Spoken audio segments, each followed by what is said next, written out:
Hey everybody, welcome to the Sunday Slowdown at J&J Acres. If this is your first time being with us and you're wondering what this is all about, we're a little family farm out in the middle of east central Mississippi. We raise a few animals, we grow a few crops, and homeschool and do everything we can to make sure that we're as self-reliant as possible and constantly working towards learning more so we can be even more self-reliant. If you like that sort of a thing, then don't just stick around only for our show, but head over to the homesteadnetwork.com where you can check out the show times of all the other YouTube channels that are about similar related topics and get involved with their programming as well. So head over to the homesteadnetwork.com and check out all of the programs that are there. Many of you normally join us for our before the show, but we had a little family emergency today, so we barely skated in at 8 o'clock by the skin of our teeth. So thank you for putting up with that. And we're enjoying our camo today and feeling kind of cozy because it's finally gotten cold here in Mississippi. We had a freeze last night. We're having a hard freeze tonight. That wasn't forecast before. They dropped the forecasted low for tonight, so it should be a hard freeze tonight. And a possibility of another freeze tomorrow. So we went from record high temperatures 3 days ago to 3 days of freezing weather overnight this weekend. So I don't know what to tell you about that. If you have any questions, make sure that you put them in all capital letters. Jennifer will notice those and get them over to me so we can answer your questions throughout the show. And don't forget to hit the thumbs up button. Your chat will go away when the live video is over, and we want to be able to know that you enjoyed the show. So make sure you hit that thumbs up button and show the world that you were here. All right. Yes, Susan, I do sit here and prefer having something to do with my hands at all times because well, I can't sit still. And if I don't have something in my hands to play with, then usually I'm fidgeting with my face, and that doesn't look good on camera. Well, I think we got a good show today. We got several things to talk about. We only had one video come out last week, but that's all right.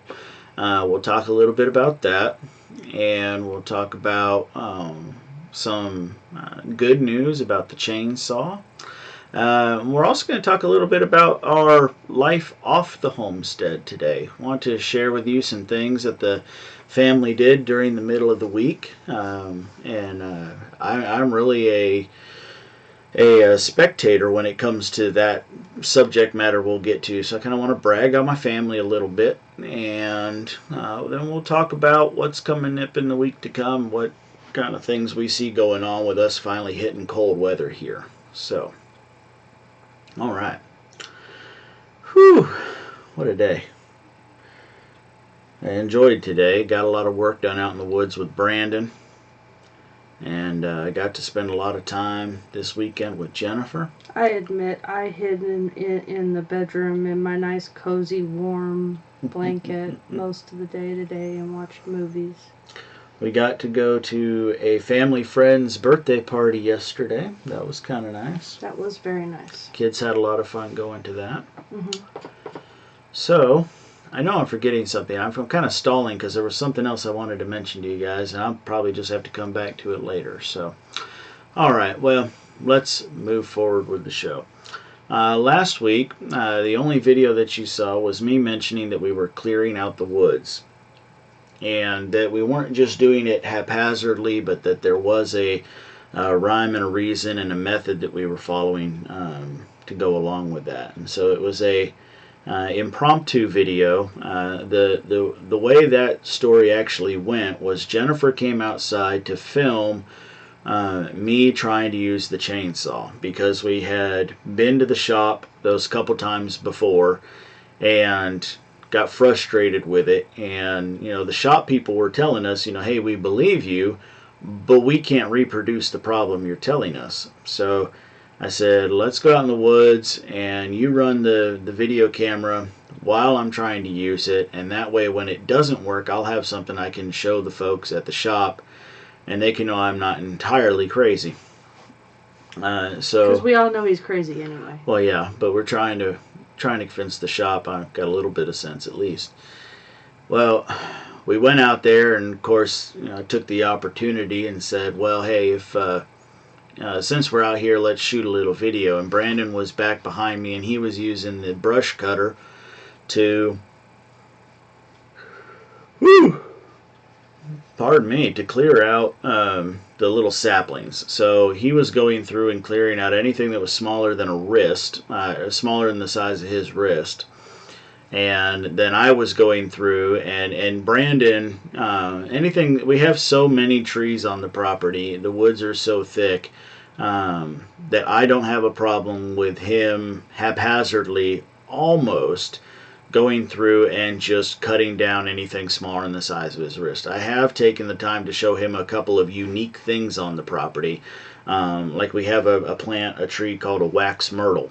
And as far as I'm aware, I've only ever noticed one on the property.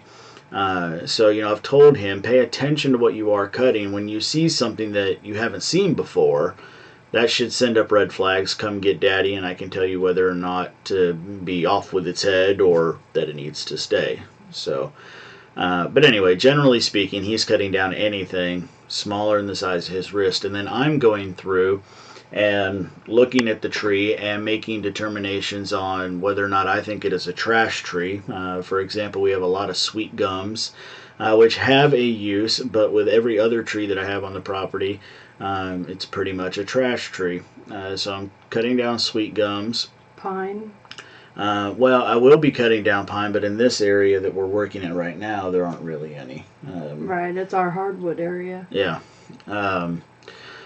There are some, I can't think, it's just, I lost it. The leaf looks very much like a hickory, but it's like a false hickory. It doesn't produce any kind of a nut, and all of a sudden I just lost it. But a better way to think about it is if it's a producing tree, if it's going to produce acorns or walnuts or hickory nuts, those are what we want to keep. So that it feeds the wildlife and so that we can use it to feed our pigs and livestock down the road. We're also leaving things like tulip trees, tulip poplars, you might know them as, which can provide just tons of nectar and pollen for the bees in springtime. So the tulip poplars are staying. So that's a general idea of what we're keeping out there. So anyway, we went out to the woods, and Jennifer was going to film me just for the purpose of seeing whether or not the saw would run, with full expectation that after 2 or 3 cuts, less than 5 minutes, that saw was going to die. But in hopes that it would run, we had already sent Brandon out there to get things started in the woods and start clearing out the little stuff so I could follow behind, make assessments, and cut with the chainsaw. Well, as it so happened, we get out there, I say, hey, why don't we just do a little video? Brandon's back there, this will look nice. So we film the video. The light gives us heck, and we have to deal with it being very dark on the video and trying to edit it in post. But it got done, and I start up the chainsaw. I go over and I cut down one, probably 6 to 8 inch, not even, 6 to 8 inch sweet gum tree. I drop it, and I go over to buck it up. I'm not even going to bother limbing it. I just want to buck it and move it back into the woods off the path. And I get 1.5 saws into it, and it dies, and whatever. You saw that video. That actually came out last week because I was so upset that I wanted you guys to give me your opinion. So, and we will follow up on that a little bit later.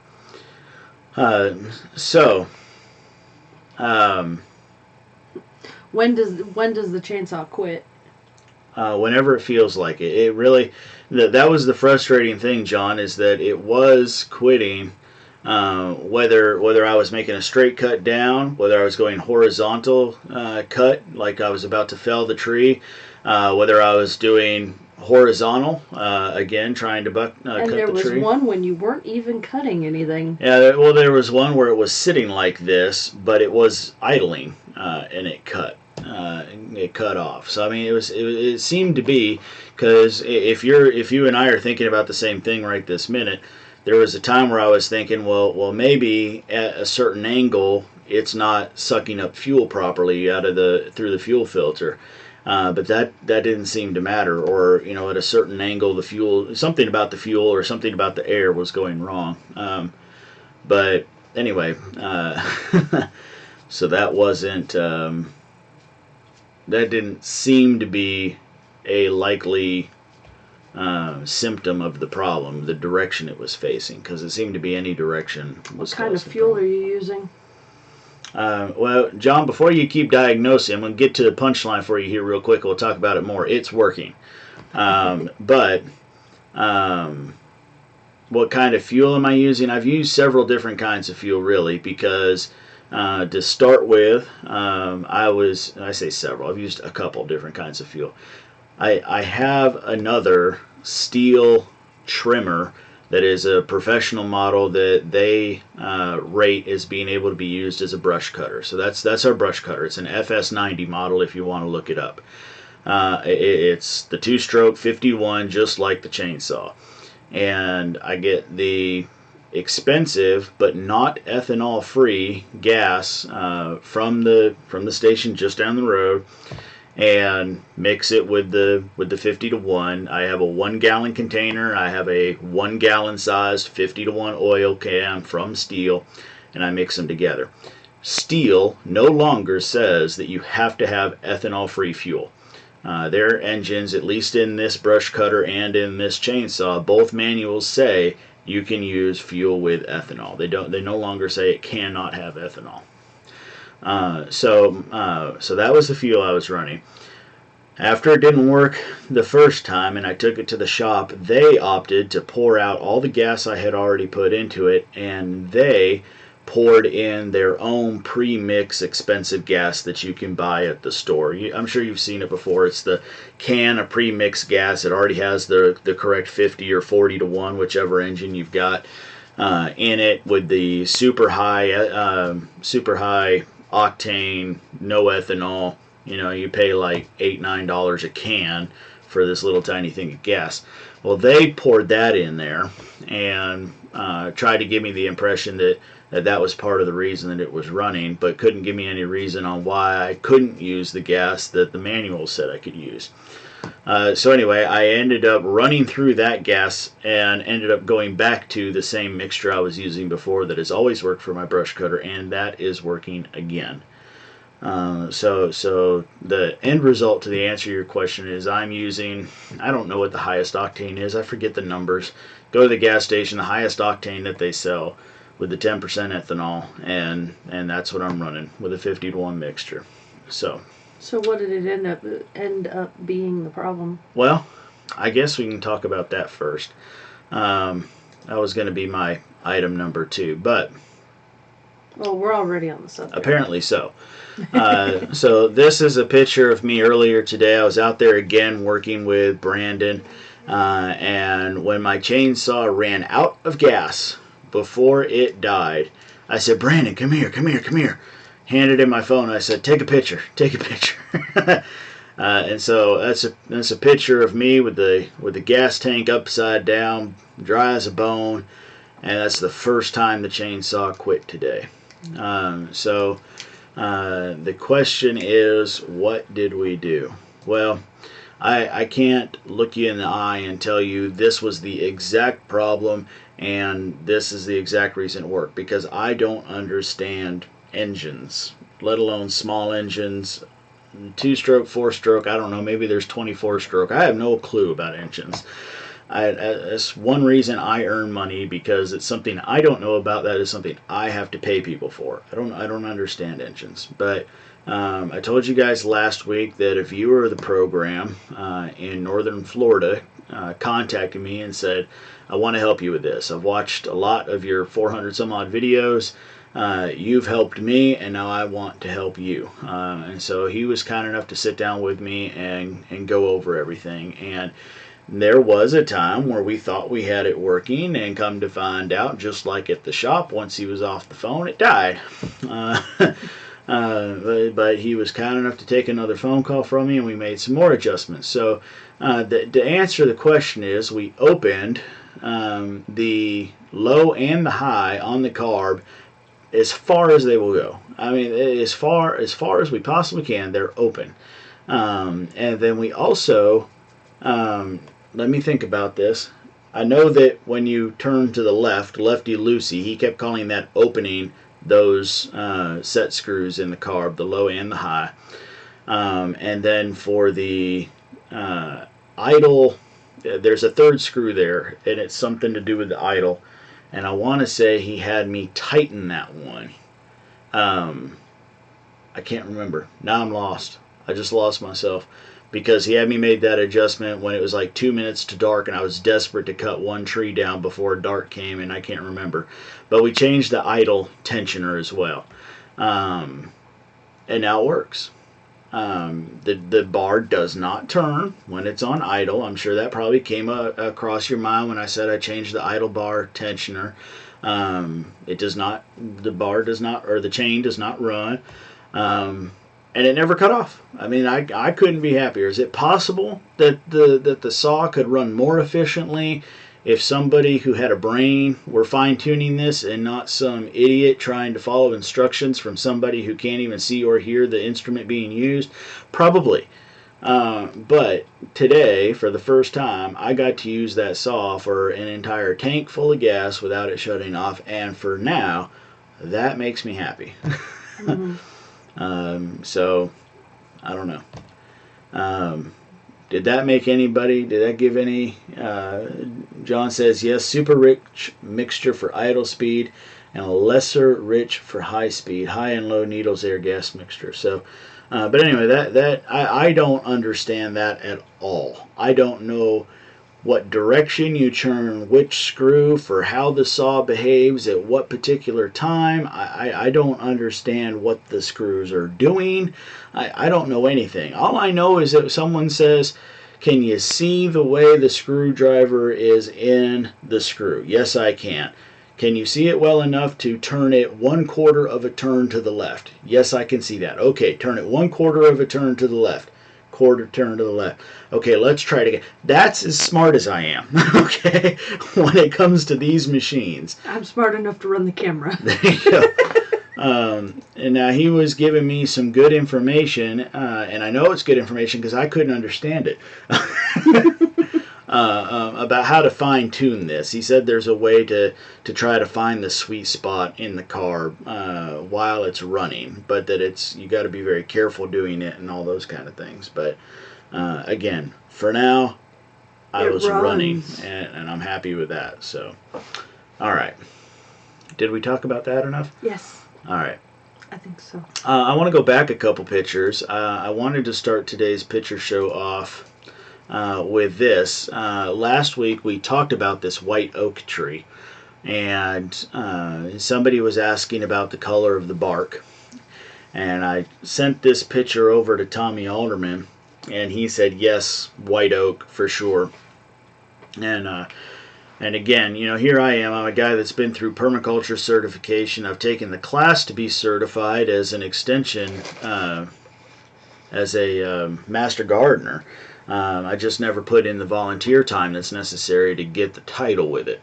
You started doing the volunteer time. You started working at the community garden here, but just never got enough time in. But anyway, I'm much better at finding the resources to help me identify something than I am at remembering it by heart. Well, anyway, apparently this is in fact a white oak tree, and I wanted to bring it back because Tommy noticed something that didn't catch my eye the first time. He messaged me and said, was it struck by lightning?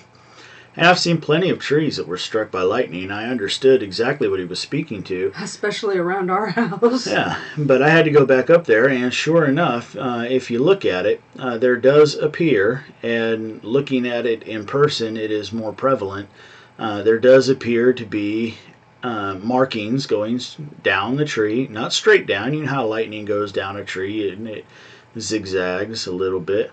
But there does appear to be a mark going down the tree, and that would not surprise me because that is a very tall tree at one of the higher points on our property.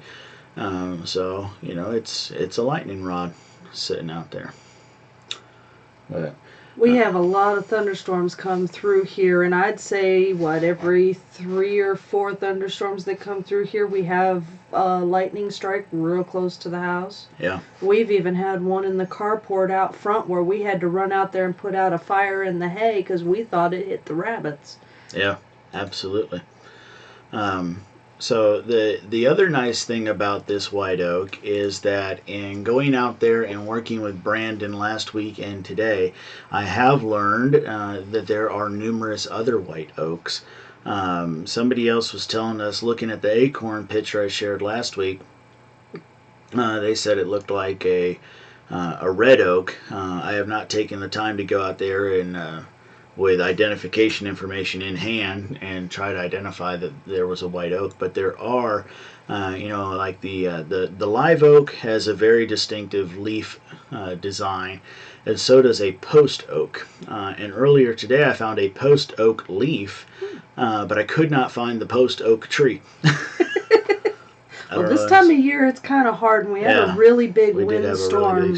And speaking of that big windstorm, when Brandon and I were done working in the, because once I got one gas tank done, I said I'm not going to tempt fate. I'm going to leave this on an end note. I'm going to be and this is like the best sports reference I could possibly pull off. So y'all give me credit for this.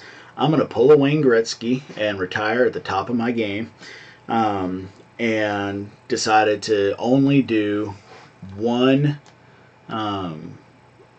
tank of gas today, and we called it quits. And on our way back up, we had a couple things to feed to the pigs. We had harvested some live oak acorns and things like that, and on our way up to the pigs, we just found bunches of acorns on the floor. Yeah. And it was all, it's like, oh, Brandon, I bet you it's all because of that wind we had with this cold front coming. About 2 nights ago, for probably about 3 or 4 hours in the middle of the night, we had it just blew like you wouldn't believe. We didn't have a drop of rain, no precipitation whatsoever, but that wind just blew that cold air in. Yeah. John, I see your comment there, and I don't know what you're talking about shooting something up in the clouds, but you film that, and I'll watch it. Yeah, no kidding, right? How's that sound? That was the funny look you guys saw on my face a second ago. I was reading that, and I highlighted it for Jared to read. John's wanting us to shoot metal stuff up into clouds. No, I'm... Yeah, what? No, thank you, sir. Anyway, so Brandon and I were excited to find all that stuff. Stop that! I'm sorry.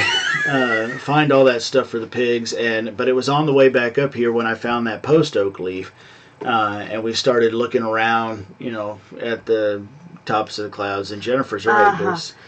John says weather people do it to create an upper grounding wire into thunderclouds. Okay. I'm glad I'm not a weather people. I don't want anything to do with lightning. I wish it would go away because every single time it hits one of the trees nearby, I jump out of my skin. Yeah. I have PTSD, and that just absolutely is a bad thing around here. All right. So I want to go a little off script and off homesteading, so to speak. And talk to you about some things the family did out of the house this week. And this is kind of important to me. I'm not a big out of the house person. Jennifer has to, not that you're a huge out of the house person either, but Jennifer has to kick and scream, claw and scratch to get me out of the house. I like being out of the house, but since we had to retire my service dog 6 months ago or so, it makes me very anxious to be out of the house. And I say out of the house, I mean off the property. Yeah. I'd rather be on my property than just about anywhere else. And so when I get home from work, I don't want to leave and go anywhere. When it's the weekend, I don't want to have any other plans. And so it's hard for me, and therefore very hard on her when we have plans outside of the house. But being homeschooled, the kids do get tired of each other, and they want to interact with other humans their age, and they want to learn and do new things and have fun and whatever else. And so Jennifer and Brandon, Tracy, and Arthur all go to taekwondo. And they're all at various stages of advancement and skill level, but it's one of the things that they do to go and see other people and have fun. And there's learning in it besides just the martial arts side of thing, which I guess I'm probably not being fair to that, because I'm sure the order and discipline is part of the martial art. But I think when most people think taekwondo, they're probably thinking the kids just go to hit, kick, and yell. No, they're learning. But they're learning. They're learning a lot of self-discipline, and you got to admit, especially Brandon, over the past year of taking martial arts, has gained a lot of self-discipline. He has. And he's got a long way to go still, but... So I want to share some video I tried to take. This is from a phone, but I wanted to share with you the kids doing what they have to do for their advancement. Now I'm going to say this wrong, so tell everybody the first video is what Tracy and Arthur did first, and then the second video is what Tracy and Arthur had to do second. So can you tell them what those things are called? Yeah. The first video is Tracy and Arthur's pattern. Basically, they have to show a specific pattern that they know. Apparently your video's running slow. And I don't know why. It's probably because it's such a higher quality video and I'm rendering it down to be a part of the show. The show only broadcasts at 720, but this was shot at basically double HD. So, well, anyway, keep telling. What is the pattern you say this is called? Yeah, it's just basically called a pattern. Okay. Now Tracy and Arthur are both at white belt. They're testing to earn their yellow belts. So this is the first pattern, and this pattern's called the key bone. Okay. So yeah, this is going not even probably less than a quarter speed. Yeah, they're moving a whole lot faster than what you guys are seeing. I don't know why the video's moving so slow. I bet the instructors would enjoy this though. It would help with the grading process a lot. Bob, it's actually called a kata in different martial arts. I don't know why they don't call it a kata in our dojo. They just call it a pattern in our dojo. But, well, anyway, there they go. Now, while we let this sort of slow-mo here for a second, what's the next video we're going to show them? The next video are the one-steps. The children have 3 one-steps, and basically it's a self-defense pattern. Each one is one person steps back and does a low block, and then when the person is ready to defend against it, they will say attack, and then the person that low blocked will throw a punch towards that person's nose. And then the defender will go ahead and do their one step, which is basically... It's not actually one step. Several of them can be anywhere between 3 and 5 steps in that specific pattern. But the children have 3 of them, and usually anyone over the age of 16 has 5, depending on the belt color. All right, I think that was their last stance, and the instructor's about to... Now, what is it that the instructor says? There were 2 phrases he would say here. I don't... It was like one brought him to attention, the other one brought him like this. You don't know it? You just know to react. You don't know what the words are? Yeah, I just know to react. All right. All right, so here's the second video. And so they're going to, well, I say this, oh my goodness, this might take forever. We might not get through this one. But they're going to face each other and mock fight almost. It's not sparring. It's just showing an example of an attack. Yeah. Is that a way to think about it?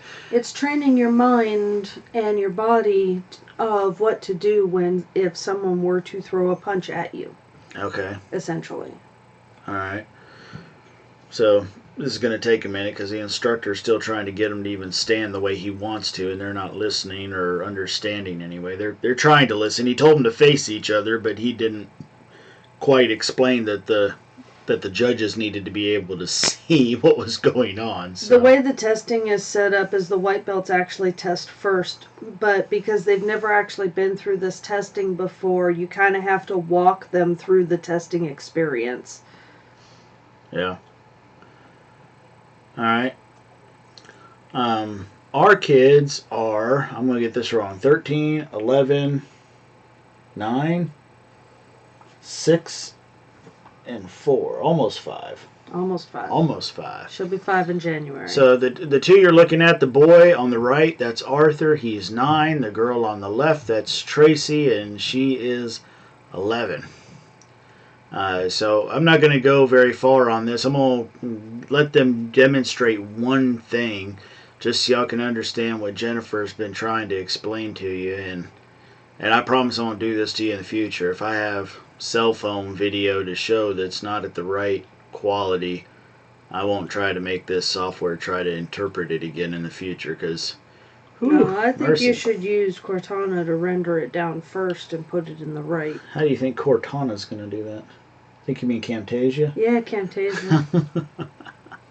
All right, so that's Tracy in a low block. Yes. Right? So does that mean Arthur's going to be doing the attacking? That is correct. Okay. All right, now he's supposed to do a specific attack. He's supposed to do a high block and then 2 punches to the tummy and 1 punch to the nose. So there's the high block. Tummy, tummy, nose. And then he steps back with his hands in guard. And if you were there, you'd hear him yell. Hiya! They love the yelling part. Oh, yeah, they do. I usually come home with a sore throat because of it. All right, now is it okay if I show the video view? It is. Okay, so Brandon and Jennifer are both yellow belts. Can you just show the pattern? Brandon and I both kind of got stuck on our patterns, or on our one steps. Well, the one step, if you remember, that video was sideways anyway, and yeah. So I didn't even try to bring that one in. But okay. Here is, well, maybe not. I think it's letting you out of it. It's not even going to load it. It's letting you out of it altogether. Wow. Oh, well. Well, suffice to say... If you guys know us on Facebook, you can pull it up there. Yeah. Jared loaded them all onto Facebook. Suffice to say, Jennifer and Brandon have a similar in the sense that they had to do a pattern, yeah. But it's not the same pattern. Brandon and I are both yellow belts, and we both tested for our orange belt. And during our pattern, we both did really well, but on the 1 steps, he has 3 and I have 5, and we both, during our own turn on the 1 steps, kind of froze up and forgot what we were doing, mostly because we're not used to doing it with so many people watching, because behind everyone you see there testing is everyone watching. Yeah. But the nice thing about our instructors is they don't grade us on our anxieties, so right. That they kind of just glass over that.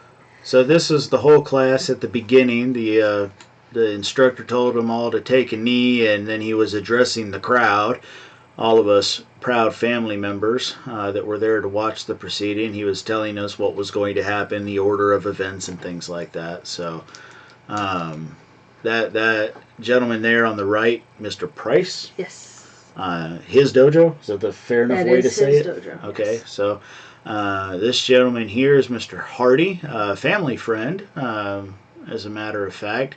Interestingly, his family also has 5 children and almost identically aged with ours. So it's one of those wonderful situations where when our families get together, you would think having 10 kids is more kids, but generally speaking, it feels like you went down to almost no kids. Yeah, they all pair off and disappear. They pair off, and the most you're doing is damage control. You're making sure they stay within the boundaries of the property, of the house, of the room, whatever you're working on.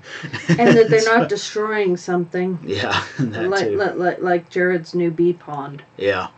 And I don't think I ever got to meet that gentleman. Do you know his name off the top of your head? I do and I don't. His last name is long. Okay. And so usually I can only pronounce it when I'm looking at it. Yeah.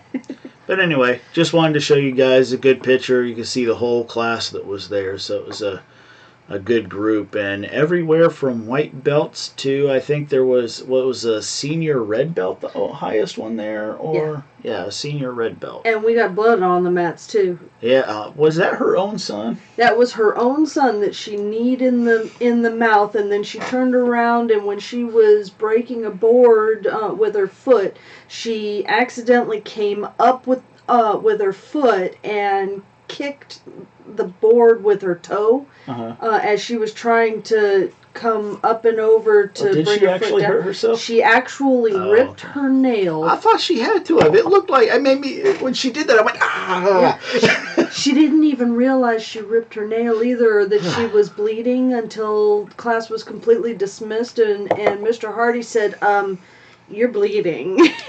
Y'all understand, this lady, she's adult, of course. You know, she had a board like this that she was wanting to, the move she was trying to do had her bringing her foot down on top of the board. With her heel. But as she went up, she clipped it with her toes and then came down on it.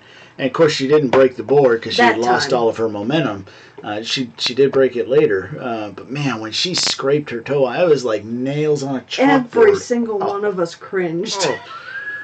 Anyway, she got through it, and but yeah, I thought that was pretty funny because she was sparring with, and it was actually, and you know what? I bet the instructors kicked their own butts later for this because they purposefully played around. Well, in the last testing, they did basically the same thing. They had the oldest belt, the highest belt, because the next belts down were so far away. They had the highest belt spar against 2 lower belts, but they were all children. Yeah. It wasn't an adult versus 2 children. Yeah. Well, anyway, that was when her child got hurt, was when she was sparring against, now was the second one of her kids too? No, I didn't think so, but sparring against 2 kids, and I don't even think she was really intending to knee the kid. I think she was mock kneeing him in the chest, and the kid went down. What happened, she was trying to lift her foot to bring her foot up around to kick, but when she brought up her knee to bring out her foot to kick, he came down on her knee. Okay. So, yeah, no, she didn't mean to knee him like that. Well, anyway, so that's just some story, bring you into the life a little bit more of things that we do besides what we're working on here on the property. But I do want to talk to you a little bit about what's coming up for next week. So I have shot some video for probably 2 videos related to everything on the property for the first freeze that we just had. An update where you actually get to see the plants that are growing in the tower garden out on the back porch, and how I protected those through the first freeze, and also an update on the tomatoes, and how those are doing. And I will go ahead and tell you now that I think, folks, we're going to have to ripen them in the house. There just was no protecting them simply with they didn't freeze. The fruit is fine, but the tender leaves of the vine just wouldn't put up to the cold temperature because there was nothing. It wasn't like a heated greenhouse. It was just a covering to keep the actual leaves from not freezing. And I think tonight, when we had the chance of at first, when the forecast first started to include this weekend, they were telling us it would get down to like 31 and maybe 29. Yeah. And I thought, okay, I'll get through that. That's a light freeze. I can handle that. And then we had like 28 last night, 25 tonight, and probably just under 30 tomorrow, I think, is the forecast. And I just don't see it. It's nothing but a plastic covering on it, and I don't think the tomatoes are going to make it through that whatsoever. So we'll probably have to bring the tomatoes in and ripen them on the vine. But what did you see on the floor when we were out there putting them? What caught your eye? There was a red ripe tomato on the floor. Yep. So when I went out there several weeks ago now, and trimmed them up, and I was cutting off the excess vine and things like that, I had one unfortunate cut where I cut off a vine that didn't look like it had tomatoes on it, but sure enough it was winding its way around, and the one I cut was one that had tomatoes. Well, those tomatoes, I just put them on the ground, and they ripened right there on the ground without a single bug bite in it. Not a one? Not a single bug bite. No more bugs? Ripened They're right there gone? on the ground. So we can at least be grateful for the pests being died back. But the one of those updates, one of those videos includes some video of the pigs. You can see how big the piglets are getting. In fact, it'd probably be next week is when they are 8 weeks old. So they'll be considered fully weaned and ready to be picked up by the people that have already bought some, and I'll be trying hard to get rid of the rest of them. So there's that. A couple videos about the frost and some of the plant updates that you'll be seeing then.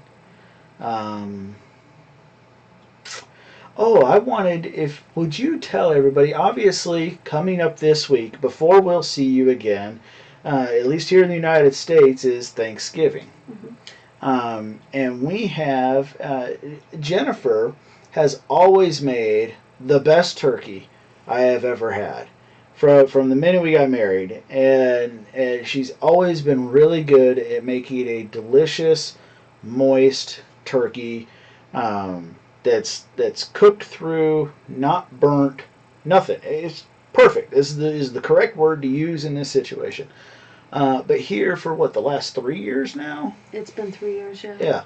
You've started using something new, and it still comes out perfect, but you like it better. It comes out better. Yeah. So.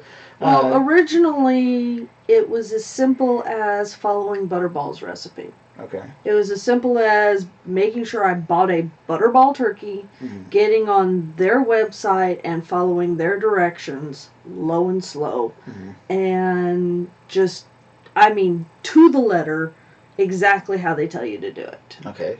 So at the very beginning, you simply followed the instructions on the expensive turkey at the store and went with it. Yeah, exactly. Okay. And it turned out perfect every single time. Okay. But you got to remember to rest it afterwards, too. Right. You got to have that resting period. That's good instruction for any meat cooking. Right. Now, you found a brining solution on Alton Brown's Good Eats website. Love me some Alton Brown. Oh, yeah. And we tried that a few years ago and fell in love with it. Yeah. And really, it's the same cooking time. It's the same cooking temperature that I've always done. But now it doesn't matter whether or not we buy a Butterball turkey or one of the fresh off-brand turkeys. Or one out of our yard. Or one out of our yard. But we make sure it's fresh still. We don't like those frozen turkeys. Been frozen for 6 months turkeys. Yeah, I don't. They seem to dry out more, but I don't know. It always tastes better. Now, the aromatics that he has us put inside, I don't taste any difference with the aromatics, but the brining solution really puts a lot of flavor into that turkey. Yeah. You would have to go watch Alton Brown to get the science behind why salt water ends up making it that your turkey actually is more moist, and not that the salt makes it less moist. Yeah, no, it's not salty, and he has you rinse it off too. Yeah, if you follow his directions, it doesn't end up being salty. Yeah, but we are buffering really bad. Uh-oh. Did somebody mention that? Or? Yeah.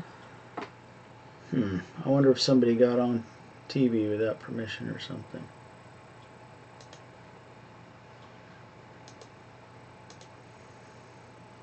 Sorry, we're checking our buffering status. I'm sending the right keyframes.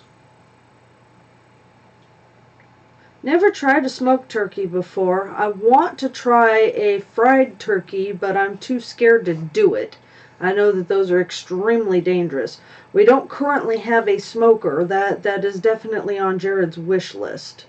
But it's going to be a few years down the line. The smoker, I believe, is behind the meat grinder. I'm going to go make sure everybody's off the internet. I know I only got 10 minutes, but I'm going to go check anyway. And I want to build my own smoker. I don't know. Y'all have seen those before, right? Where there's a smokehouse, almost looks like a mini outhouse, just a little square thing that's got the roof on the side with the wood, and underneath the wood is where the smoke box is. Or not the smoke box, but the firebox. Yes. Yeah. Definitely want the smokehouse. We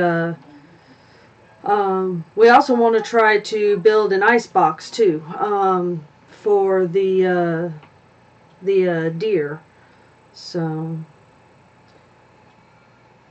yeah, I definitely want to try the fried turkey, but I am scared to death of all those oil fires and everything.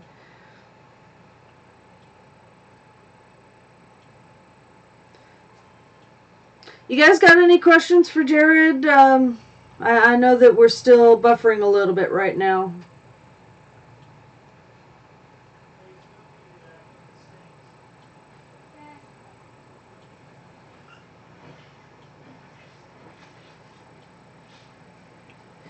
Sorry for the dead air, guys. When the master steps out, I'm not very good at running the show.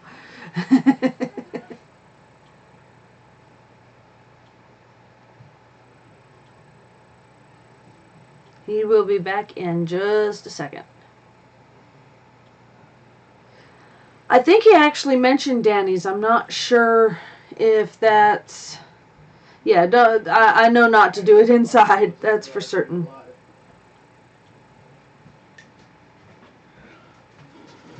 Does it look like it smoothed out at all, Mama? I found one criminal. Who was it? That was Mr. Arthur. He didn't realize we had gone live, so...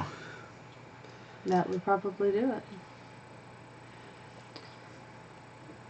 Alright, did we smooth out, guys? It's still saying that we're not, but... Oh well. Well, let me make sure that... Well, there's me coming back, so it's not... It hasn't lagged very far behind. It's like it's just jumping around. Yeah. Because that was only 30 seconds ago, and that's pretty normal. Okay.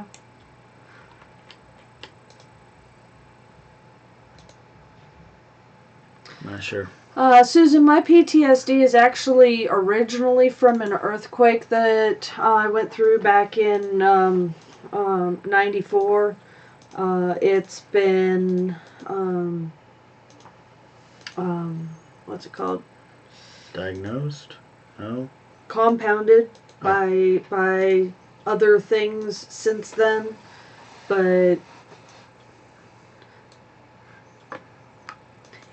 Yeah. Yeah. Okay. All right, folks. I know we only got a few minutes left, so I don't want to keep you sitting here. We can't figure out any other reason why things might be buffering. We saw one child that was trying to stream video and got that stopped, but it doesn't seem to fix the issue. So we're going to go ahead and call it a day. Want to wish you all a happy Thanksgiving and then hope you enjoy your holidays, whether you get the opportunity to stay home or whether you get the opportunity to go visit family or family come and visit you, whatever the case may be. Last year we had the pleasure of going up and visiting my dad and his wife in upstate Virginia. And this year we get to stay home, and it's just for the first time,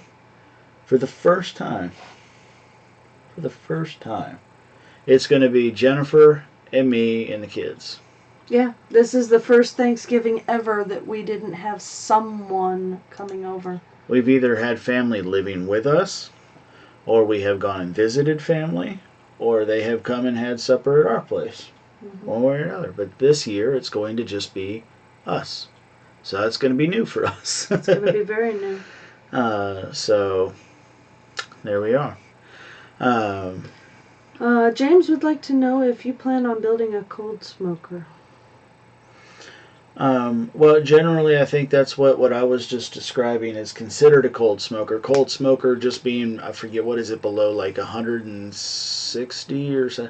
I forget what the, James, you'd have to correct me on that because I'm not familiar with it enough. I've looked into it to know what I like the looks of and how it functions, but not to know enough whether to call it a cold smoker or what. So what I know is I want to be able to smoke with real wood with real fire. I don't want to be using bought pellets. I want to be using wood from my property. 150. Thank you. I thought that sounded weird. Well, I don't know where 160 came from, but so anyway, real wood with real fire, not propane, not wood pellets or discs, not electric, not any of that. I want, and really, just because that's what I've got. If I can get a good smoker going, I've got 7 acres of woods, and live in the woods in general. So I know I can get the materials. I don't have to worry about propane or buying pellets or whether electricity is going or anything like that. So that's what I'd like to have, whatever it's called, and go from there. I want to be able to smoke our meats, from venison to pork to anything else that we do on the property. You know, the best. This reminds me, and this will fill up the last 5 minutes. At work, there was a lady. She has since retired, but her name was, I'll just say her first name was Shireen, and she made the best. I told her one time, I said, you could quit this job today and start up your own restaurant, and the only thing you ever serve is this, and you'll make twice as much money as you do working here. She made the best chicken noodle soup. The best. And I mean, it was one of those kind of things where if you walked into work, you just, the second the door creaked open, you smelled it. And you were like, oh, yes. Shireen's making soup for everybody today.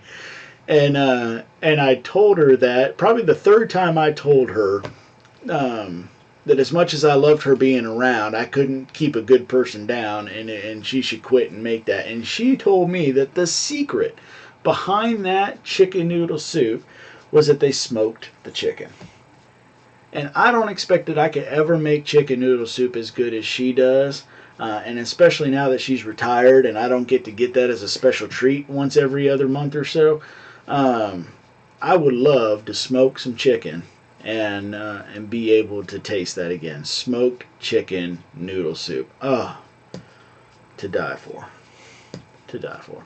Now I'm jealous. I never got any. All right, everybody. Thank you all so much for being part of our show and for working with us through the technical glitches there. We do hope that you enjoy your holiday this coming week, however you might be celebrating it, whether you just enjoy some time off work if your work even gives it to you, whether you get to be with family or get to enjoy the peace and quiet. Whatever it is, we hope it is something that is fruitful and beneficial for you. And we look forward to sharing with you everything that we get done on the property, because this 4-day weekend coming up is going to be one where that chainsaw is really going to get some use. I'm excited for that. So thank you all so much for watching. We'll see you next time. Happy Bye. Thanksgiving. Happy Thanksgiving.